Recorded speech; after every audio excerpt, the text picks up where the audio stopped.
નમસ્કાર વિદ્યાર્થી મિત્રો, હું પરેશ ડોબરી આપ સૌનું આપણી આ સરસ મજાની યુટ્યુબ ચેનલ નક્ષત્ર કોમ્પિટિટિવ એકેડમીમાં હાર્દિક સ્વાગત કરું છું. આનંદમાં, લીલા પીળા લેરમાં અને તૈયારીના પૂરેપૂરા જોશમાં હશો.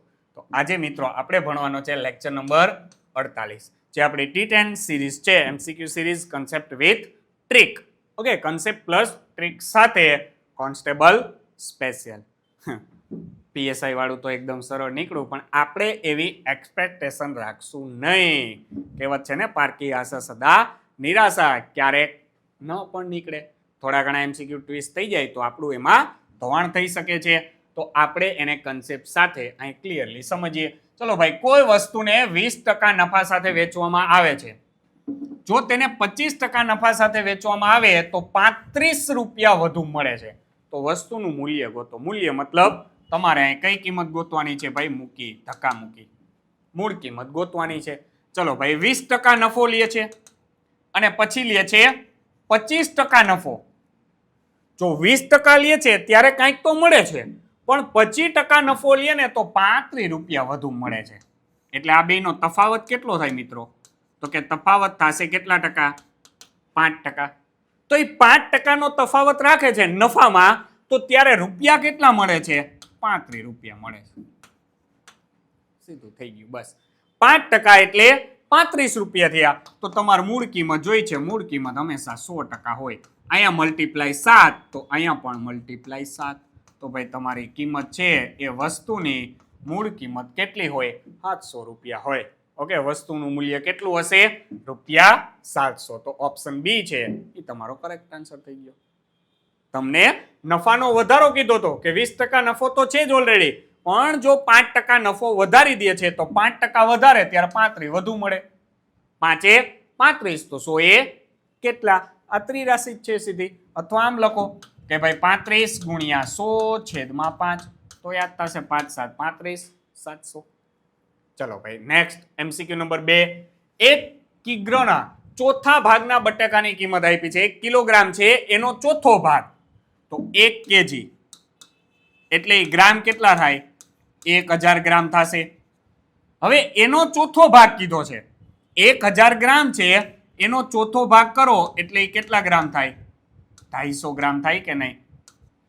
આ કે ના? 1 કિલોગ્રામ છે એટલે 1000 ગ્રામનો ચોથો ભાગ કરો એટલે કેટલા ગ્રામ થશે? 250 ગ્રામ.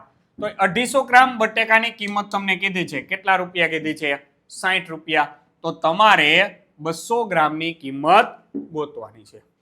250 ગ્રામ છે તો 250 ગ્રામ તમે બટેકા લ્યો ત્યારે કેટલા રૂપિયા પે કરવા પડે છે? તો કે 60 પૈસા. તો 200 ગ્રામે કેટલા? ચલો, આજ ત્રિરાશિ છે, અહીં મીંડી મીંડી ઉડી જાય. ઓકે, 250 છે એ છેદમાં જશે, તો 250 ના ભાગાકાર છે 6 ના છેદમાં આવશે. ઓકે, તો ગ્રામ અને અહીંયા પણ ગ્રામ જ કીધા છે, તો આ બેનો મલ્ટીપ્લાય આવે અને એ કેટલામો ભાગ કરો ત્યારે 60 રૂપિયા થાય. કેટલામો ભાગ કરો તો તમારે ભાગ કરવાનો છે ભાઈ. શું આવશે? તો કે 60 ભાગ્યા 250 અને એને ગુણ્યા કેટલા થશે? 200. તો આવી રીતે ભાગલા કરવા એના કરતા અમુક જગ્યાએ સીધે સીધું આ મૂકી દેવાય કે 60 ગુણ્યા 200 એના છેદમાં 250. ચાલો, અહીંયા મીંડી મીંડી ઉડે. 55 55 25 અને 4 પંચા 20. અહીંયા થશે 12 પંચા 60. તો 12 ચોક 48. કેટલા પૈસા? સોરી, રૂપિયા નહીં, પૈસા કીધું છે. કેટલા પૈસા થશે? 48 પૈસા આવશે. 200 ગ્રામ તમે બટેકા ખરીદશો તો પૈસા કેટલા ચૂકવવા પડશે? 48 પૈસા ચૂકવવા પડશે. સીધી સિમ્પલ વાત છે ભાઈ. 1 કિલોગ્રામનો ચોથો ભાગ કીધો તો એટલે 250 ગ્રામ થયા. તો 250 એ 60, 200 એ કેટલા? ચાલો નેક્સ્ટ. એક વિદ્યાલયમાં 70% છોકરાઓ છે અને છોકરીઓની સંખ્યા 540 છે. તો છોકરાની સંખ્યા ગોતવાની કીધી. ચલો ભાઈ, 100% વિદ્યાર્થી હોય એમાંથી બોયઝ કીધા છે. વિદ્યાલયમાં છોકરા કેટલા ટકા કીધા છે? 70%. તો ભાઈ ગર્લ્સ કેટલી હોય? 30% હોય કે નહીં? ગર્લ્સ કેટલા ટકા હોય? 30%. હવે 70%નું તમને મૂલ્ય નથી આપ્યું, એ ગોતવાનું છે તમને 30% મૂલ્ય આપ્યું છે કે ભાઈ 30% એટલે કેટલા છે 540 છોકરીઓ છે તો 30 ના કેટલા ગણા થયા 18 તેરી ને 54 મીંડી તો છે જ 18 તેરી 54 તો અહીં મલ્ટીપ્લાય કેટલા થશે 18 થશે મલ્ટીપ્લાય 18 થશે તો 18 સત્તા 126 પાછળની મીંડી 1260 વાર્તા પૂરી ઓપ્શન બી આટલા શું હશે છોકરા હશે સિમ્પલ જ છે ને ભાઈ 30% છોકરીઓ જે તમને સંખ્યામાં કેટલા આપ્યા છે 540 તો 70% છોકરા છે તો 70% એ કેટલા કુલ વિદ્યાર્થી કીએ તો 100% મૂકી દેવાના ઓકે બધામાં અહીં મલ્ટીપ્લાય 18 તો અહીં મલ્ટીપ્લાય 18 તો ઇધર ભી 18 તો કુલ સંખ્યા કે તો 18 ગુણ્યા 100 એટલે 1800 વિદ્યાર્થીઓ છે 1800 છોકરા અને છોકરીઓ છે ચલો ભાઈ નેક્સ્ટ એમસીક્યુ નંબર 4 900 ના 16.2 માઇનસ 360 ના 33.1/3 આને સીધું કન્વર્ટ કરો અહીંયા જો ટકાવારી છે ના ટકાનો મતલબ શું થશે ગુણાકાર ટકાવારી દૂર કરવા છેદમાં કેટલા મૂકવા પડે 100 મૂકવા પડે તો એ 100 મૂકો તો આ 2 મીંડી ઉડી જાય કે નહીં 100 મૂકો એટલે આ 2 મીંડી ઉડી ગઈ તો અહીંયા 9 વધ્યા આને મિશ્રમાં કન્વર્ટ કરો 16 તેરી 48 ને 2 50 50 ના છેદમાં 3 આટલું વધે અહીંયા આના આટલા ટકા કરો એટલે એ 9 3 તેરી 9 50 તેરી 150 અહીંયા જવાબ થશે 150 એવી જ રીતે સેમ અહીંયા જોજો 33.1/3 તો 33 તેરી 99 99 ને 100 100 ના છેદમાં 3% તો એના છેદમાં શું આવે તો 100 ઉડી જાય તો અહીંયા ખાલી શું વધે 1/3 વધે એને અહીંયા ડિવાઈડ કરશો તો 12 તેરી 36 120 વધે 150 માંથી 120 કાઢવાના છે તો કેટલા જવાબ આવશે 30 જવાબ આવે તો તમારો કરેક્ટ આન્સર શું આવશે ઓપ્શન સી હજી નો ખબર પડી હોય તો એને વિસ્તૃત રીતે 900 ના 16 તેરી 48 ને 2 50 ના છેદમાં 3% માઇનસ 360 ના 33 તેરી 99 ને 100 ના છેદમાં 3% આટલી ટકાવારી તમારે ગોતવાની છે તો આ 900 એને ગુણ્યા 50 ના છેદમાં 3 ટકાવારી દૂર કરો એટલે પાછા છેદમાં શું આવે માઇનસ 360 એને ગુણ્યા 100 ના છેદમાં 3 ટકાવારી દૂર કરો એટલે 100 આ 100 કેન્સલ અહીંયા થશે 2 મીંડી કેન્સલ અને 3 તેરી 9 50 તેરી 150 અને અહીંયા 12 તેરી 36 120 તો જવાબ કેટલો આવશે 30 આવશે ઓકે તો સિમ્પલી તમને અહીંથી ડાયરેક્ટ આઈડિયા આવી જાવ જો એટલે આટલામાં તમારો આન્સર મળી જાય ઓપ્શન સી 30 જવાબ આવશે ચલો નેક્સ્ટ જો કોઈ રકમ સાદા વ્યાજે 9 વર્ષમાં બમણી થાય તો 8 ગણી કેટલા વર્ષમાં થાય 100 રૂપિયા છે તમારી રકમ કેટલા રૂપિયા છે 100 રૂપિયા હવે એ 9 વર્ષે કેટલા વર્ષે 9 વર્ષે કેવી થાય છે બમણી એટલે 100 ના કેટલા થઈ જશે 200 રૂપિયા થઈ જશે 100 ના 200 રૂપિયા થઈ જશે તો ભાઈ તમારું વ્યાજ કેટલું થયું 100 રૂપિયા થયું કે નહીં કેટલા વર્ષે 100 રૂપિયા થયું 9 વર્ષે તમારે વ્યાજ કેટલું ચૂકવવાનું છે 100 રૂપિયા ચૂકવવાનું છે તો એ જ રકમને તમારે કેટલા ગણી કરવી છે 8 ગણી એટલે કેટલા રૂપિયા કરવા છે 800 તો ભાઈ વ્યાજ કેટલું થાય 700 રૂપિયા વ્યાજ થાય કે નહીં મૂળ કિંમત 100 રૂપિયા એ બમણી થાય છે એટલે 200 તો 100 રૂપિયા વ્યાજ આવ્યું મૂળ રકમ 100 8 ગણી થાય છે એટલે 800 થઈ જાય વ્યાજ આવ્યું 700 તો અહીંયા જોજો 9 વર્ષે કેટલું થાય છે 100 રૂપિયા તો 700 ક્યારે થાય એટલે કે 100 રૂપિયા જો વ્યાજ થાય છે ત્યારે કેટલા વર્ષનો સમયગાળો લાગે છે 9 વર્ષનો તો 700 રૂપિયા વ્યાજ કેટલા વર્ષે થાય 900 એવું કેટલા વર્ષ સુધી તમારે રાહ જોવી પડે તો કે ભાઈ આ ગુણાકાર કેટલો છે 7 તો અહીં મલ્ટીપ્લાય શું આવે 7 મલ્ટીપ્લાયમાં આવે તો 9 7 ને 63 વર્ષ થાય 63 વર્ષે આ તમારી રકમ છે ભાઈ એ કેટલા ગણી થશે 8 ગણી થશે સિમ્પલ જ છે ને ભાઈ 9 વર્ષમાં બમણી થાય છે 9 ડબલ તો એવું કેટલા વર્ષ સુધી તમારે જવું પડશે 63 વર્ષ સુધી ત્યારે એ કેટલા ગણી થશે 8 ગણી થશે 9 7 ને 63 ઓકે ડન કે તમારું વ્યાજ છે એ કેટલા રૂપિયા આવે 700 રૂપિયા આવે તો તમે વ્યાજની કમ્પેરિઝન કરી લીધી 9 વર્ષમાં બમણી થઈ તો બીજા 9 વર્ષમાં પાછી બમણી થશે એટલે 4 ગણી થશે અને પાછા 4 ગણા. બરોબર, તો ઓપ્શન આવશે કેટલા વર્ષ? 63 વર્ષ. ચલો નેક્સ્ટ, એક વસ્તુ ₹90 માં વેચવાથી 20% નફો થાય છે. કેટલા ટકા નફો થાય છે? 20%. તો વસ્તુની મૂળ કિંમત શોધો. ફરીથી ભાઈ જયું નફો આવ્યો.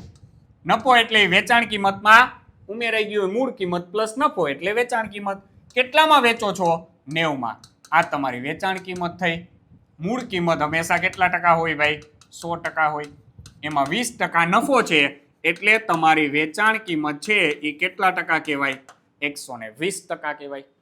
એ 120% છે ત્યારે તમારો જવાબ કેટલો છે? વેચાણ કિંમત કેટલા રૂપિયા છે ભાઈ? 90 રૂપિયા છે. તો તમારે મૂળ કિંમત ગોતવાની છે. મૂળ કિંમત આવે 100%. આવે ને? મૂળ કિંમત કેટલી આવશે? 100% આવશે. તો ભાઈ અહીંયા મીંડી ઉડાડી શકાય છે? ઉડાડી શકાય ને? હા કે ના? તો 90 ભાગ્યા 120 થશે. તો 90 ભાગ્યા 120 કરો એટલે આ 90 છે એના છેદમાં 120. તો 3 તેરી 9, 4 તેરી ને 12. 3/4 ભાગ થાય. તો 3/4 ભાગ છે અહીંયા ભાગ્યા કેટલા થશે? 3/4. તો અહીં ભાગ્યા કેટલા થાય? 3/4. તો 25 ચોકુ 100 અને 25 તેરી 75 રૂપિયા. મૂળ કિંમત કેટલી હોય? 75 રૂપિયા હોય. ભાઈ આમાં નો ખબર પડે તો ડાયરેક્ટલી આમ મૂકી દેવાનું 90 ગુણ્યા 100 એના છેદમાં 120. મીંડી ઉડે 3 તેરી અને 4 તેરી 25 ચોકુ 25 તેરી ને 75 રૂપિયા.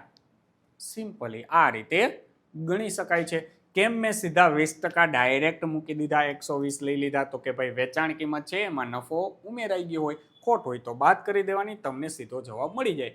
બાકી તમે સૂત્રથી પણ એને કેલ્ક્યુલેટ કરી શકો છો. ચલો ભાઈ 320 ના 25%. તો 320 ના 25% એટલે 25 છેદમાં 100. સીધું ગણાય છે.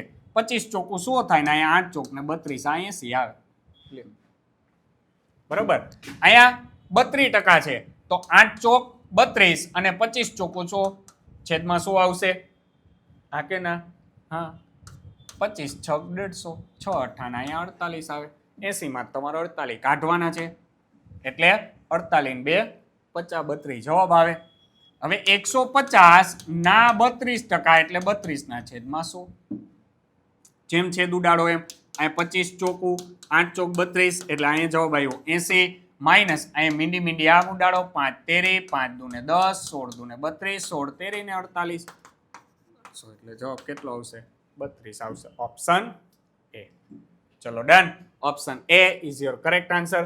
ચલો ભાઈ નેક્સ્ટ, 18 કિમી પ્રતિ કલાકને મીટર પ્રતિ સેકન્ડમાં તમારે કન્વર્ટ કરવાના છે. 18 કિલોમીટર પ્રતિ કલાક છે એને મીટર પ્રતિ સેકન્ડમાં. ચલો ભાઈ 1 કિલોમીટર પ્રતિ કલાક હોય તો આને શું લખાય? તો કે કિલોમીટર એટલે 1000 મીટર થયા અને 1 કલાકની સેકન્ડ કેટલી થાય? 3600 સેકન્ડ. 2 મીંડા કેન્સલ. 5 દુ 18 દુ. તો 5 ના છેદમાં 18 આટલા મીટર પર સેકન્ડ. ચલો કિલોમીટર પ્રતિ કલાકમાંથી તમારે મીટર પ્રતિ સેકન્ડમાં જવું હોય તો શું કરવું પડે? 5 ના છેદમાં 18 મૂકવા પડે. હવે તમને જો મીટર પ્રતિ સેકન્ડ આપ્યું હોય 1 મીટર પ્રતિ સેકન્ડ તો 1 મીટરને કિલોમીટર લખો એટલે 1000 ક્યાં આવે? છેદમાં. 1 કલાકની 3600 સેકન્ડ તો એ સેકન્ડની કલાક કરવી છે તો ક્યાં આવશે? અંશમાં આવશે. આટલા શું થાય? કિલોમીટર પ્રતિ કલાક. આ કિલો આ કલાક ઉડી ગઈ એટલે 1 મીટર પ્રતિ સેકન્ડ થઈ ગયું. 2 મીંડા 18 દુ 5 દુ. તો અહીંયા ગુણોત્તર બદલી નાખવાનો. આટલા કિલોમીટર પ્રતિ કલાક. આ યાદ રાખવાનું. જો કિલોમાંથી મીટરમાં તો 5 ના છેદમાં 18, મીટરમાંથી કિલોમાં તો 18 ના છેદમાં 5. તો અહીં તમને શું કીધું છે? 18 કિમી પ્રતિ કલાક. તો અહીં શું થાય? 18 ગુણ્યા 5 ના છેદમાં 18 આટલા મીટર પ્રતિ સેકન્ડ. 18 ઉડે તો 5 મીટર પ્રતિ સેકન્ડ. તમારો કરેક્ટ આન્સર શું આવશે ભાઈ? ઓપ્શન બી 5 મીટર પ્રતિ સેકન્ડ. આ કન્વર્ટ થઈ ગયું. આ બે મૂલ્ય છે યાદ રાખવાના કન્વર્ટ કરવા માટે, કારણ કે ટ્રેન રિલેટેડ સ્પીડ રિલેટેડ જે બી આવશે એ કિમી પ્રતિ કલાક હોય તો તમારે એને સ્ટાન્ડર્ડ મીટર પ્રતિ સેકન્ડમાં કન્વર્ટ કરવા પડે. ચલિए જનાબ, લસા ઢૂંઢને કા હે. 24, 36 અને 40 નો લસા ગોતવાનો છે. કેટલો થશે? ચલો, આમાં બેમાં 12 કોમન છે. 12 દુ 24, 12 તેરી 36.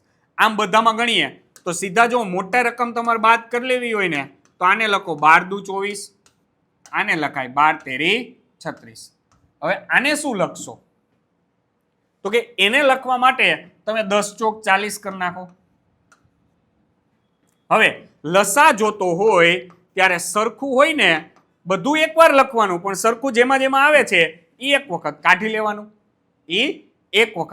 લેવાનું. પણ અહીંયા તમારે ભાગ પાડવામાં ખાસ ધ્યાન રાખવી પડશે. કેમ? તો કે આ 4 છે. હવે જોજો, આનાય પાછા ભાગ પડે કે નહીં? 4 તેરી 12, આનાય ભાગ પડે 4 તેરી 12, અને અહીંયા તો 4 ઓલરેડી છે જ. તો તમારા આટલા અવયવ મળ્યા. તો બધામાં જો 4 છે, અથવા 4 વાળા જ સીધા ભાગ પાડી શકાય તો એક વખત 4 મૂકી દો. Okay, done. હવે વધ્યા 3. જો અહીં 3 છે, અહીંયા 2 વખત 3 છે, એમાંથી એક વખત નીકળશે તો એક વખત મૂકી દો. અહીંયા 3 નથી. બરોબર, તો 4 તેરી 12, જો 12 આવ્યા એટલે એમાં 4 આવી ગયા. હવે અહીંયા 2 છે, અહીંયા વધ્યા એક 3, તો એ 3 તો આવશે જ. અને 10, પણ આ 2 છે એ 10 ની અંદર આવી ગયા કે નહીં? તો ખાલી 10 જ લખો.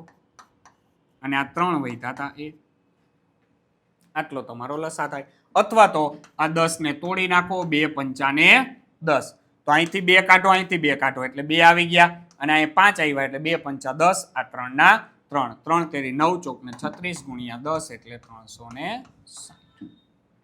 આટલો એનો શું થાય? લસા થાય. આટલો એનો લસા થાય. બરોબર, જે આવી ગયું છે એને લેવાના નહીં. બરોબર, જો અહીંયા સીધા તમે 12 લઈ લીધા હોત ને તો 12 12 ને 4 એમાં આવી જાત, એ નીકળી જાત. વધે શું? 2 3 અને 10, તો એમાંથી 3 એક વખત મૂકી દો. આ 4 તેરી 12 તો સીધા આવી ગયા. આ 3 એક વખત મૂકી દો. આ 2 છે એ 10 માં આવી જાય કે નહીં? તો નહીં લેવાનું, તો 10 લેવાના, સીધા મૂકો 10. તો 12 3 અને 10, 12 તેરી 36, 10 360. Option B is your correct answer. ચલો ભાઈ, લાસ્ટ એમસીક્યુ. 4 ક્રમશઃ એકી સંખ્યાઓની સરેરાશ 40 હોય. એકી સંખ્યાઓ કીધી, સરેરાશ આપી છે.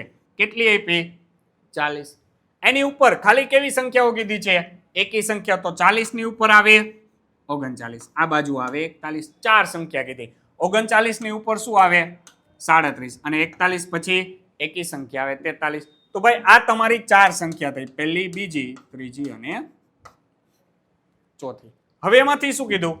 તો બીજી અને ચોથી સંખ્યા. હવે બીજી સંખ્યા અને ચોથી સંખ્યા, તો આ બીજી સંખ્યા છે, આ ચોથી સંખ્યા છે. બીજી અને ચોથી આ બે સંખ્યાનો તમને મલ્ટીપ્લાય પૂછ્યો છે, ગુણાકાર પૂછ્યો છે. જો બીજી ત્રીજી નહીં, બીજી અને ચોથી સંખ્યા કીધી છે એટલે 40 નો આવે, એ તો એવરેજ છે. તમારી 4 સંખ્યા થાય કઈ? તો કે 37, 39, 41 અને 43. તો આ બે નો તમારે મલ્ટીપ્લાય કરવાનો છે. તો 3 નવા 27, પછી 7 વાળો એક જ જવાબ છે, 17 57 આવે. Option C. ગુણાકાર કરવાની જરૂર નથી. ઓકે, તો ગુણાકાર કરવાની જરૂર નથી. અથવા આને 40 ગણી લ્યો, આને 43, તો 43 ગુણ્યા 4 કરો તો 4 તેરી 12, વધી આવે 1 ચોકે ચોકે 16 ને 1 17, 1720 થાય. એમાંથી તમારે 43 કાઢવા પડે. કેમ? તો કે અહીં તમે 43 એક વખત વધારે લઈ લીધા. 20 કાઢો એટલે 1700 વધે, જે અહીં કંઈક ઓપ્શનમાં બી ભૂલ છે. બરોબર, 20 કાઢો એટલે